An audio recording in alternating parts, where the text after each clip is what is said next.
Bonjour à tous. Saviez-vous que la RAC, c'est un service qui permet de faire reconnaître officiellement, par un diplôme ou un relevé des apprentissages, les compétences qui ont été acquises au cours d'expériences professionnelles ou personnelles.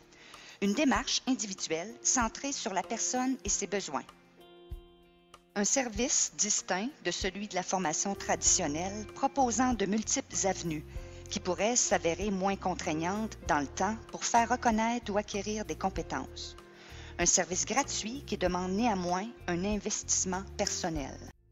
La reconnaissance des acquis et des compétences peut s'appliquer pour des personnes actives ou non sur le marché du travail, souhaitant ou ayant besoin qu'on leur reconnaisse une ou plusieurs compétences afin d'obtenir une promotion, conserver leur emploi, changer d'emploi ou intégrer le marché du travail dans un domaine dans lequel elles possèdent des compétences.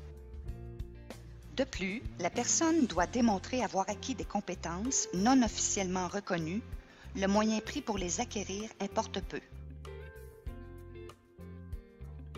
Il faut se rappeler ce que la RAC peut apporter à un individu: l'estime de soi, la motivation, la polyvalence, un accomplissement personnel, une reconnaissance de son plein potentiel, une meilleure stabilité d'emploi, une progression plus facile dans son cheminement de carrière, une reconnaissance officielle de ses compétences et la fierté de faire partie des travailleurs diplômés.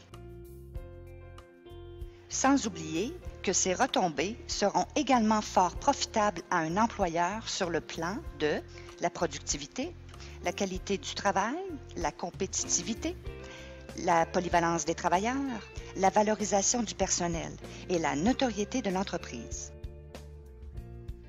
La formation traditionnelle offre un processus d'apprentissage de tous les éléments de chacune des compétences d'un programme d'études selon une logique de développement où l'on décortique les compétences, étape par étape. Le niveau visé pour la maîtrise d'une compétence doit être équivalent aux objectifs du programme d'études. Tandis qu'en RAC, l'approche est personnalisée et tient compte de ce qui est acquis. Cette approche est centrée sur les besoins précis de l'individu. Le niveau visé pour la maîtrise d'une compétence doit être équivalent à celui d'une personne en fin de formation.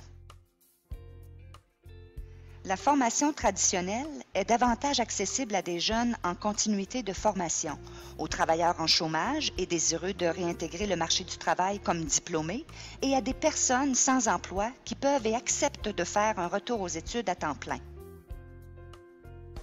La reconnaissance des acquis et des compétences convient à des personnes ayant le besoin ou le désir qu'on leur reconnaisse une ou plusieurs compétences. L'obtention d'un diplôme n'est pas toujours l'objectif poursuivi. Généralement, elles ne souhaitent pas faire un retour aux études à temps plein. La formation traditionnelle et le service de reconnaissance des acquis et des compétences s'adressent à des clientèles différentes. Aux fins de diplomation, ils sont complémentaires. Il faut se rappeler que les personnes qui s'y intéressent ont un passé, des aspirations et des besoins différents. Et surtout se rappeler que la RAC a comme référentiel les programmes d'études professionnelles du ministère.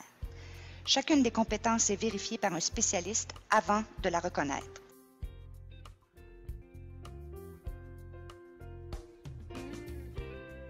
La personne doit être suffisamment disciplinée et motivée pour s'investir activement à différentes étapes de la démarche. On parle par exemple de la préparation de son dossier, preuve de scolarité, lettre d'employeur, la préparation à des évaluations qui permettront d'officialiser ses compétences et l'acquisition de compétences ou d'éléments de compétences par divers moyens, autodidactie, lecture dirigée, pratique en atelier, stage, formation, etc.